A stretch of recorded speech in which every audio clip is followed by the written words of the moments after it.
Hello, and welcome back to the Hollow Knight Pantheon 5 challenge runs.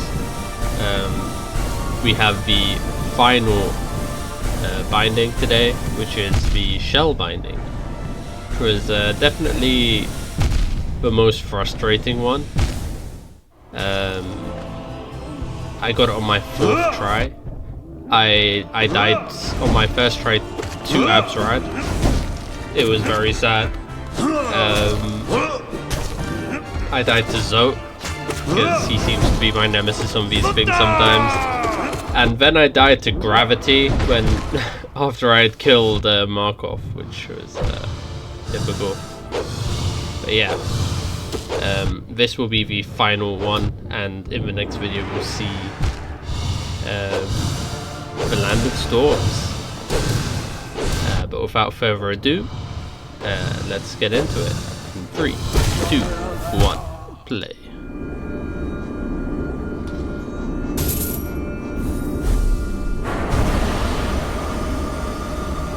So, start off with charms. I had like the most default loadout you could imagine. Long nail, quick slash, unbreakable strength, and shaman stone. This is the loadout that I'd usually run for bosses, or for boss rushes at least. Yeah, we are doing shell binding, which means we have 4 maximum health. Now that can be supplemented, I guess, with like fragile heart and maybe like the lifeblood stuff. But we didn't opt for that. Might have been a good idea, but that's fine. We mainly depended on the checkpoints to give us our lifeblood.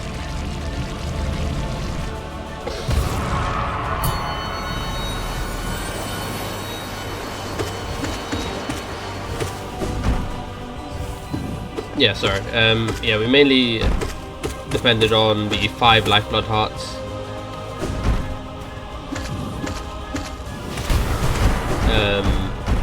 To get us by. Sorry if I'm a bit out of it. I'm a bit sick, a bit icky. I've been for a while, but talking like this for a long, extended period always makes it worse. But we're ready for it. These early fights really don't mean anything. As soon as we get some lifeblood, we get into this weird little mini game where we try and not get hit at all, and if we take less than 5 hits per checkpoint, we gain health.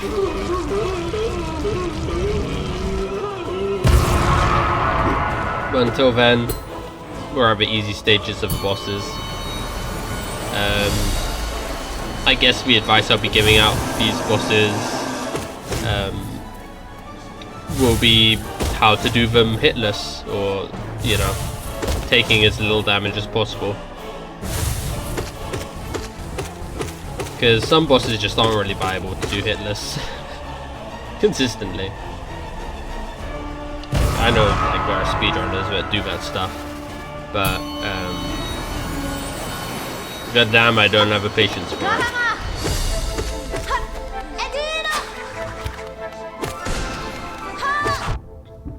We like to keep topped up, just for obvious reasons. Having only 4 hits means that at any moment you can get hit by some stuff and be in a bad situation. Ignore the guy, because of course he doesn't have anything new to say. The answer to like a lot of these, like how do you beat this boss hitless, is really just patience. It's like, don't move until you know you have a like guaranteed punish.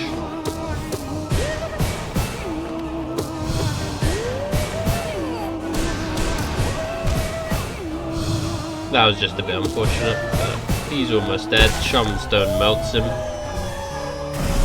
Get a few double hits off, and yeah, not much he can do.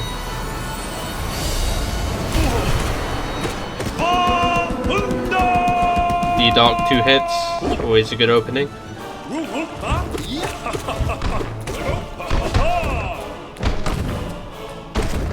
So yeah, I've really enjoyed doing this series. We interrupted stream, which is fun. I've really enjoyed doing this series. Just because, well, it's done well, and it's something I've put like effort in, and like it's a challenge that I hadn't done Hollow Knight before. And you know, any new Hollow Knight stuff is always fun for me. I was thinking of doing like a boss tier list afterwards, but I have like a bunch of like tier lists that I've recorded, which I haven't like edited, and it's just a bit like one of those things. Other than that, still looking at like the Mage Seeker series. When that's done, what will I play in the Tuesday slot? As you notice, I've been doing like Tuesday for Mage Seeker, Sunday for Elden Ring, and then Friday for variety slot. Just for, you know, variety's sake. I've been thinking stuff like Far Cry 2, Splinter Cell, Convergence, if we want another Riot Forge game. There are a lot of good choices. A lot of things I want to play and have like good ideas for. As well as like getting back into some current stuff. But yeah, how do we beat Oromato without taking damage? The correct answer is watch out for the nail swings, and that's pretty much it. And be ready, Descending Dark.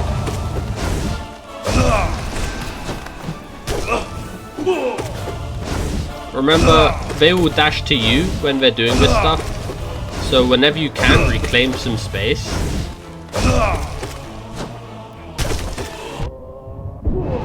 Don't walk into them, that helps. Some would say, I'm not sure though. I don't want to split the room, but...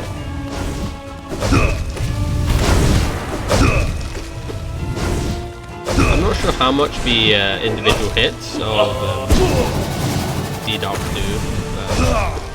Again, you can melt them down.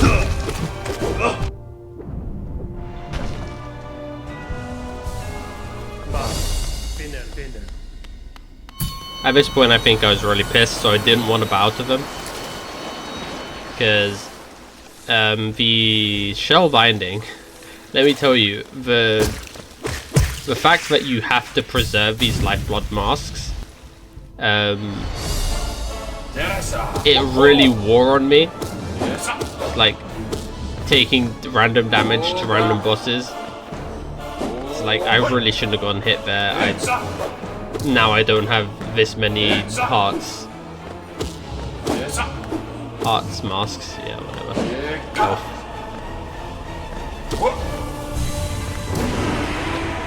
I was upset there that I couldn't get zeros, like phase transition. You can see like how I instantly after I got these masks just started playing 100 times safer. Yeah, it's zero, so it's another like big patience fight. He will drift over to you, he drifts left and right always,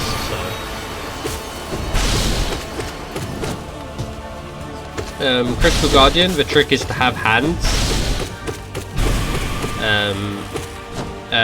Holding your controller is also pretty useful.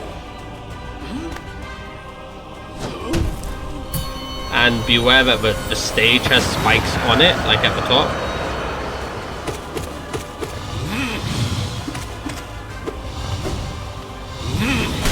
With Soul Master, not getting hit is just a matter of like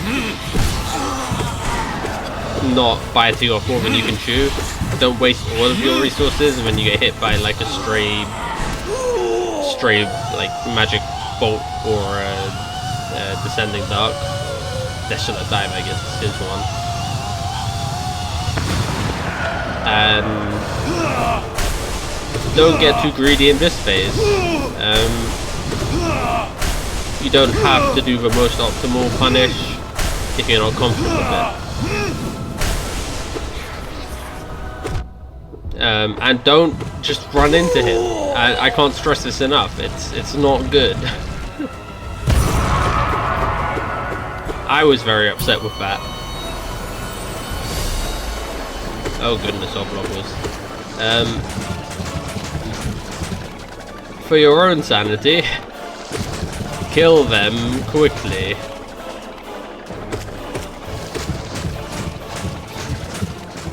I'm doing the same thing that I did before, which I said before was like my first mask against Oblobbers is like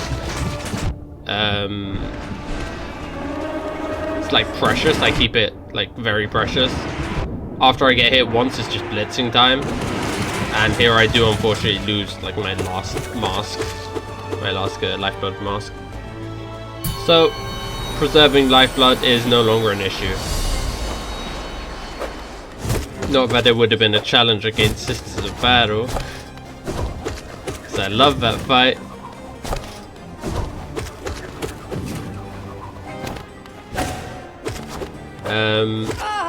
Yeah, not getting hit against Sisters of Battle is just a matter of knowing when the attacks are coming, dodging correctly. Saving your dash for when you really need it. Whenever you pogo, like when they're dashing like horizontally to you, drift diagonally, because then you won't get hit by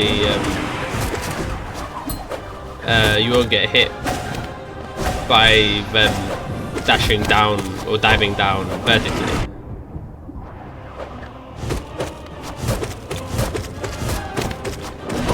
So like in the Mantis Lords battle, you can just like pogo and there's no way you get hit like from that, because there's, you know, less lords.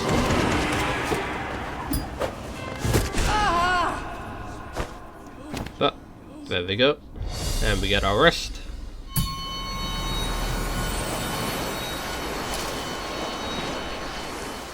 And a set of 5 new lifeblood hearts.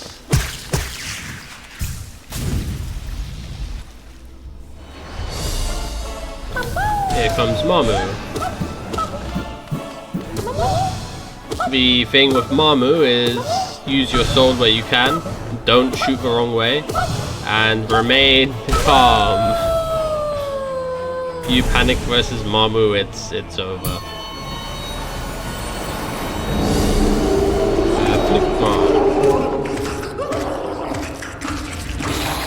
You have to look out for the fluke spawns, really. And, you know, it dies really easily. Just a few pogos and then drop down to a Abyss Shrieks instead. Yeah. Broken Vessel, don't jump unless you need to.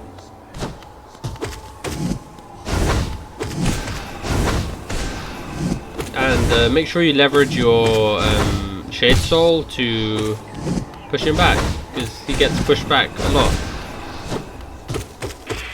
And he's very liable to get double hit by Shade Soul, especially if you have a Shaman Stone like I do.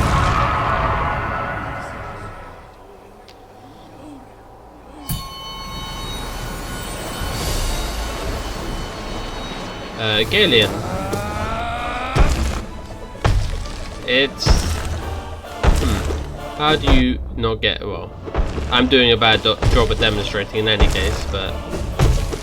Yeah, it's just about getting comfortable with his side pattern.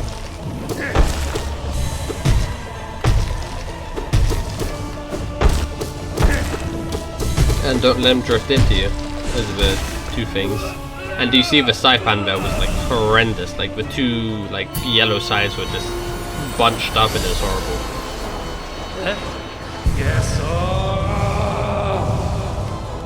Shio, just pay attention to him, don't like, it's very easy to let your guard down. He's a very like slow fight. And don't get hit by the falling paint, because it's deceptive as well. Just give him his space, really.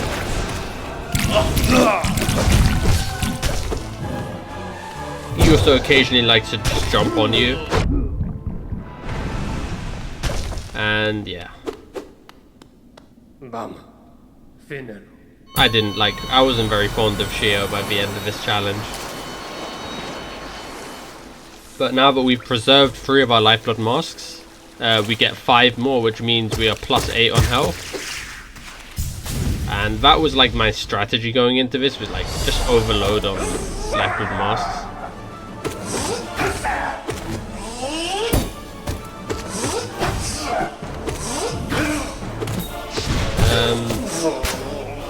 How to not get hit versus the Hive Knight. It's just smart usage of your shade cloak. Just don't try and punish him when like the bees are out, because that's just a bad idea.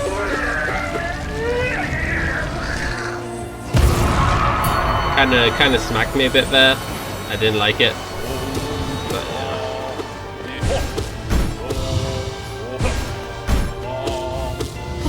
Elder Who. It's just correct use of Shade Soul. That's it for this fight, because he can't hit you if you Shade Soul correctly.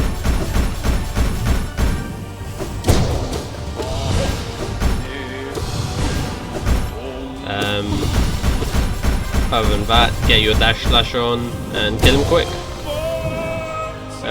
Professional tip: they can't hurt you if they're dead, unless they're Markov, in which case, fuck you, Markov. Collector. With Collector, you kill the ads like pronto. And then, you know, you work on anything else in the room. And be like very comfortable with like what different like heights he jumps at. And just walk under them. And then slash upwards for extra damage. The ads are the only problem, really. The God Tamer, don't be afraid to just like camp on the walls. You're here to like you're here to not get hit, so don't be afraid to just like, you know, stall out the acid spits. And if you jump through the acid, it's easier to dodge than just like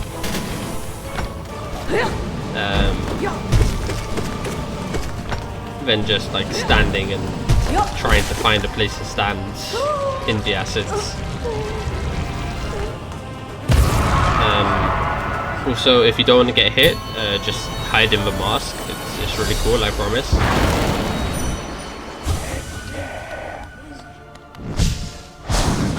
Yeah, Grim is another call and response boss. Don't walk into the spikes. That's a good tip.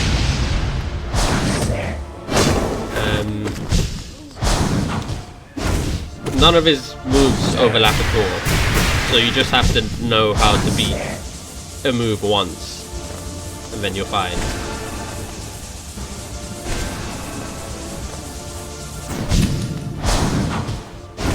And he can't hit you if he's dead, so speed along the fight with extra damage, with some Shade Souls in this phase.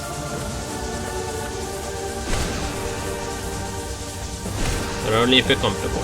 Remember, drifting forward is a lot safer than drifting backwards, because the orbs are moving backwards, and you're likely to just drift into them if you drift backwards.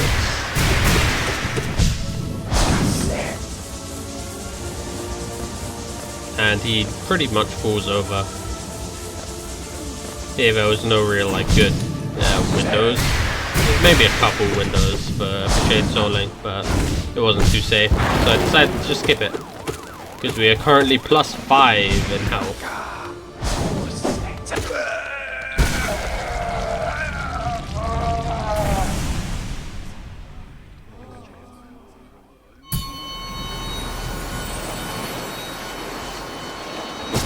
Thank you, Grim, very cool. And now we're up to +10 on health.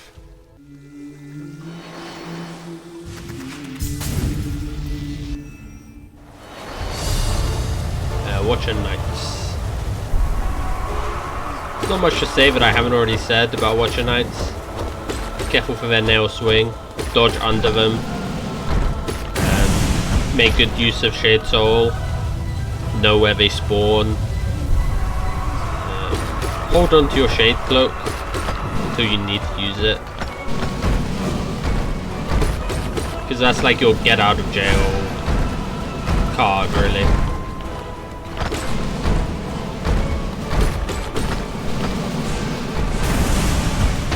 I use Shade Soul there to like stall in the air, because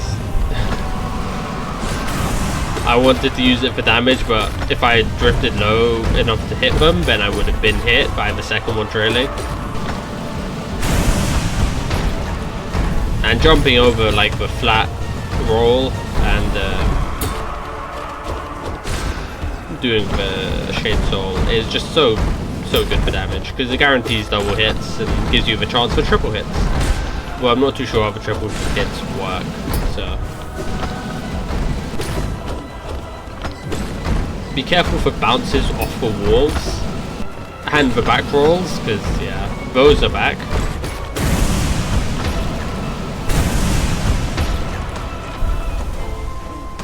And if you keep calm, don't let them take too much stage control from you, then you should be fine. Ooh.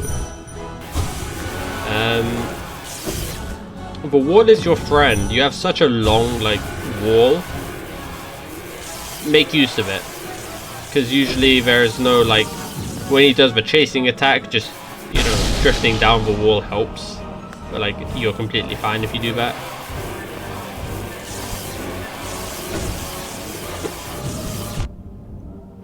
There I thought I hit it and then jumped, and it wasn't good.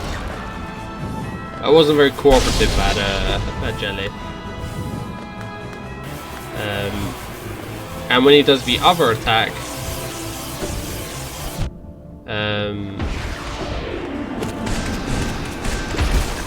that was very fortunate. The other one just drifted up and I hit him into him, dealing extra damage. For a 1 cycle, yeah. The chasing attack can be easily done with sliding down the wall. The not chasing attack can just be done by, you know, the lightning doesn't spawn on the walls or as much, so you have a lot of time to just go there and we'll jump away. Now for Winged Nosk, what's the advice? It's getting comfortable and like improving your reactions with this acid move and the other acid move.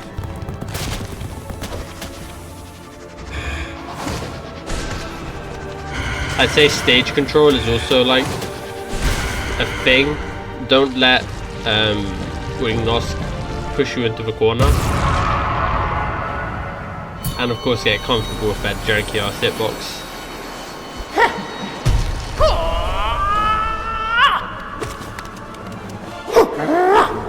Sly is just a judgment about space, really. Letting him have the space that, you know, he's owed in this fight. Because otherwise you just like take massive damage very quickly. And then you don't even know like why you're taking this damage. Only go for punches you're comfortable with, and have an exit strategy.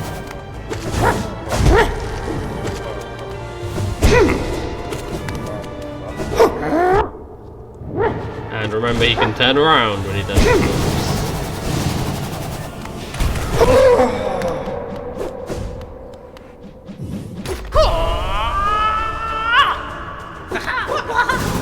And remember, you always have D-Dark if you need it.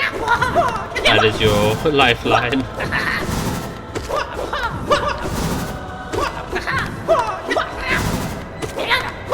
And if you're having trouble with his phase, make sure to accelerate it with spells. I don't necessarily need that, but yeah. Hornet 2, Hornet 2. You just have to dial in for Hornet 2. Yeah, she's very fast. The stage is very distracting. Get rid of the traps that are near you. There's no reason that the traps should be around for too long. Don't walk into them. That's a big piece of advice. But yeah, we break even on that one. So we're back to 10 lifeblood masks. And off to the races we go.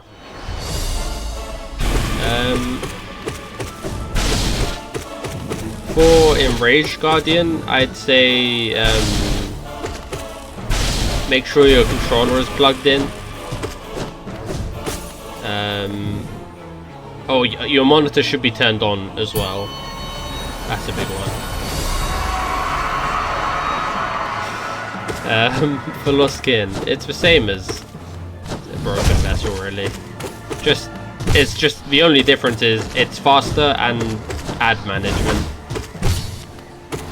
Just don't let the ads live for too long. They have 1 HP and, you know.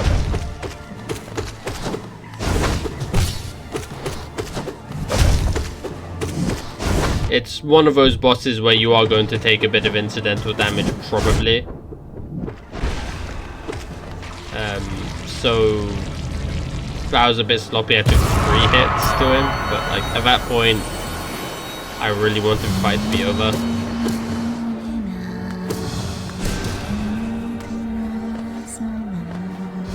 With no eyes, I think staying on the left side of the stage is like very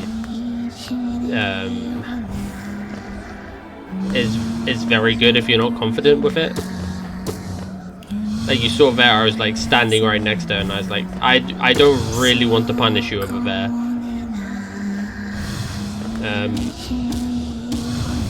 So again, it's just another patience thing.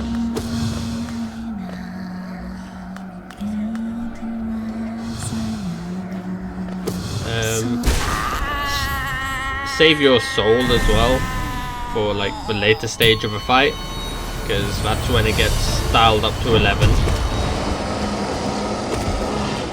Traitor Lord. It's just about being fearless. Have faith that your Shade Soul will be refreshed by the time he goes to that dash again. But not after this move, because you just have used it to dash through the pillars. And you won't have it up for his next dash, so just disengage for a second. Dodge it normally with a jump.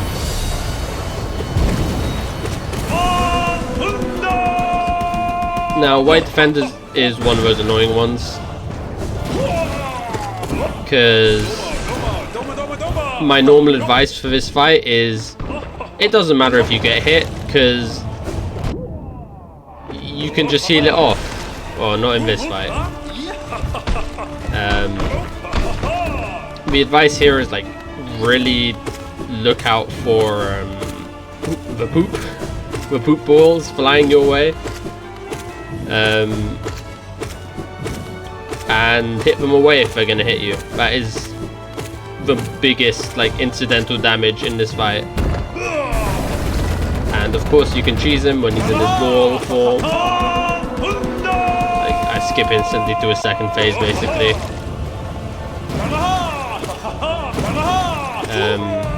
And yeah, we break even again on lifeblood masks and are back to 5.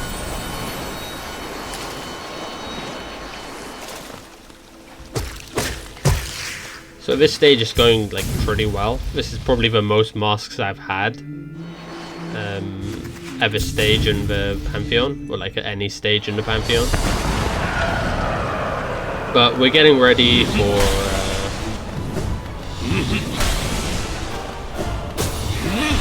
some of the harder fights. Soul Tyrant, souped up Soul Master. Remember all of those other times when I said it's so fun optimizing the Soul Tyrant fight with all the movement and tech? I'm here to tell you that you should only go for what you're comfortable with in this fight, because then that will happen if you don't. And you see there, I'm not quite happy with that.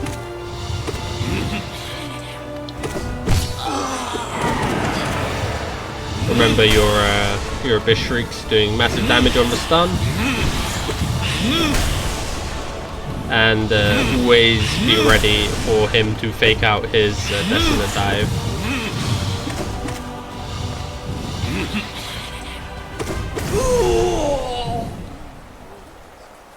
I'm pretty sure the first dive here is invincible, so going for a punish on it is just not in the cards.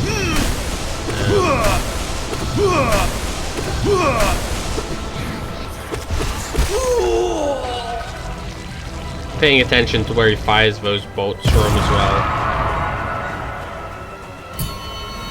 so you preemptively know where you're gonna dodge.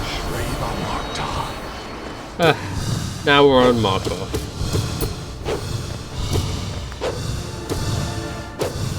You have to pay like very close attention to where his shield is and where it's moving. And remember, the second phase beckons, and you will save your soul and your masks and your energy for this second phase, because goddamn, his nails spawn in the walls and it's bullshit because you can't see them. Look at that. Get out of my screen. You evil, evil moth. You do shame to your tribe. Dishonor on your cow. So, another really annoying one, but I feel like whenever I die to Zote, it's either because it's my fault or I run out of soul, in which case it's still my fault for running out of soul.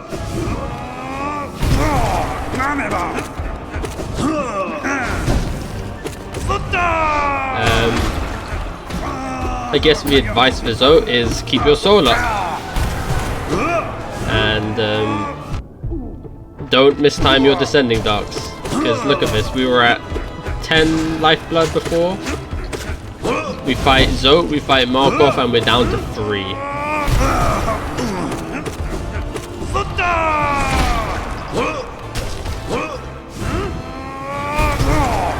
Remember, you can also clear out those volatile Zotelings with a Shade Soul, which is probably the other good usage of your soul in this fight. And be careful because he walks really fast, like really fast. He will run faster than you and just bump into you, and this is annoying. Failed champion. Be careful with the falling rocks. Don't challenge him on the shockwave at all, because he can act out of that really quickly. And get your soul in while you can.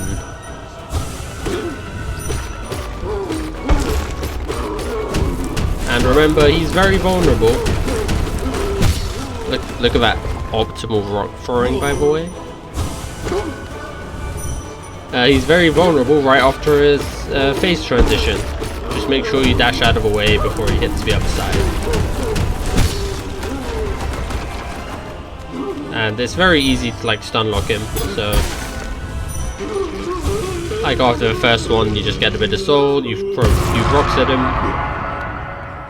You have that empowered Shaman Stone Shade Soul.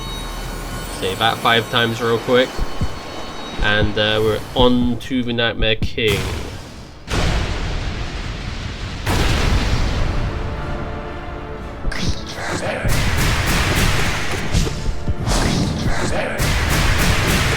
It's another fight of just Nova patterns. As long as you do exactly the same thing every single time, there's not much of a way that he can get you. I'd say the only thing that bothers me in this fight is the grounded dash and then rise up. That can sometimes come at just the worst time. This one. Don't let that push you into a corner.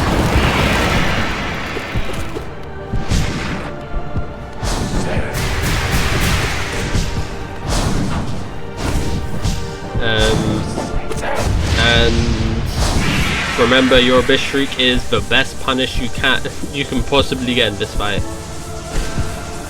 along with these Shade Souls.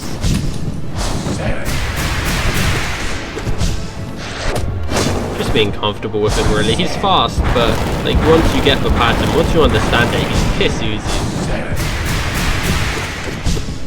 I think I do this fight completely hitless as well, if I remember rightly.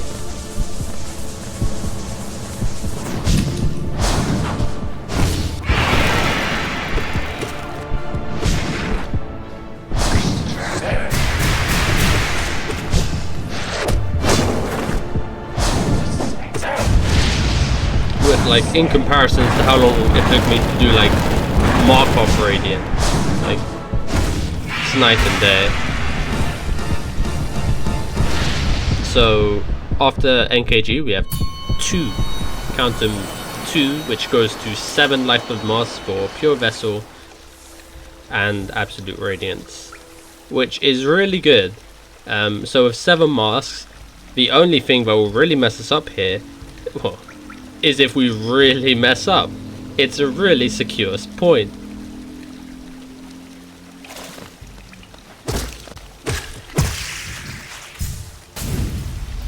Because we can take what? We have 4 plus 7, we have 11 masks, that's 5 hits of damage in the shell binding, which is ridiculous.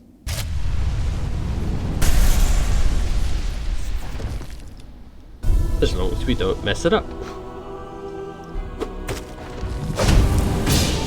And can somebody please tell me exactly what I'm going to do now that I've said that?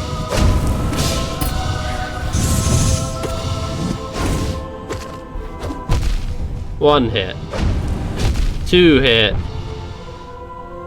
I just needed a second after getting hit twice. 3 hits immediately. And we're down to 2 available hits.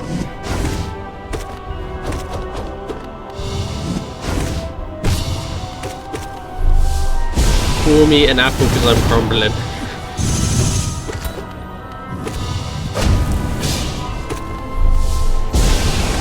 It's funny how 6 entire... oh. 6? That's 8. 8 masks completely evaporated against this guy. And I'm not even sure it's because I played bad. That's 9 now. Oh wait, 10.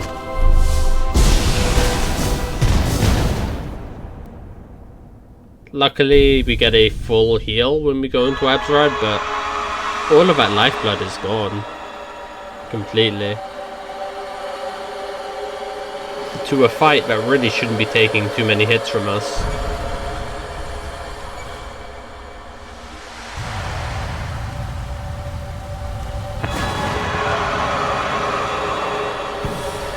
But here we are, Absolute Radiance. And you know, since this video is uploading, that but I do get this.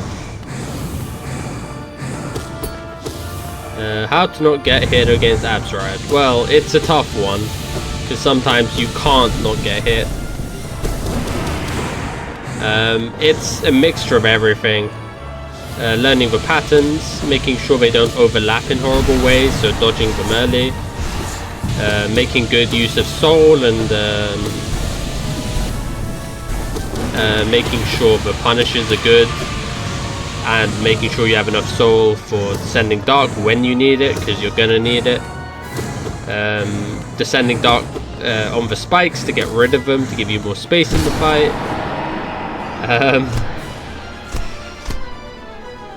Fleeing terror from the light orbs. There's so much to do. Not getting greedy on this phase is probably the hardest thing in the fight. This second phase is, well, is it second phase really? It's the hardest thing. I'm immediately going for a heal after I get hit, because he's teleported away. It means there'll be like a second before he gets up and does another attack. I've done some good damage on him since he like decided to spawn like on top of me, and I just got a good amount of nail hits in.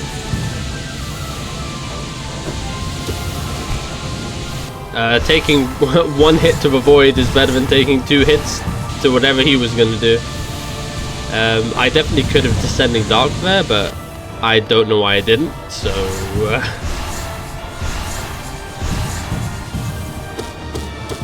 And then we just wait for him to come down to our level.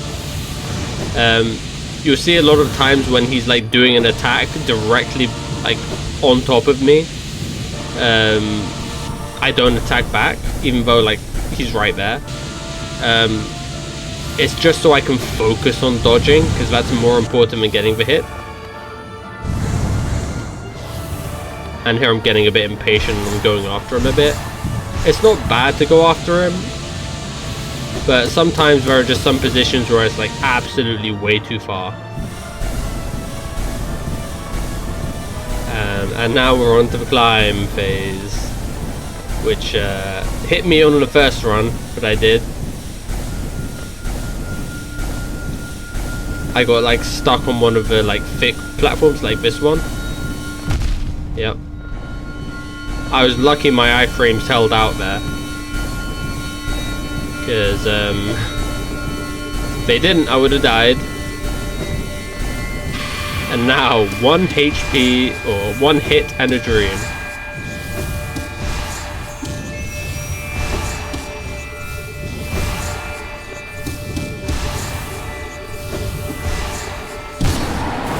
And there it went. I was so happy when that last hit went through. As the Lord of Shades returns the captive light to whence it came. And that is how I beat Pantheon 5 with all of the bindings. Thank you for watching, and goodbye.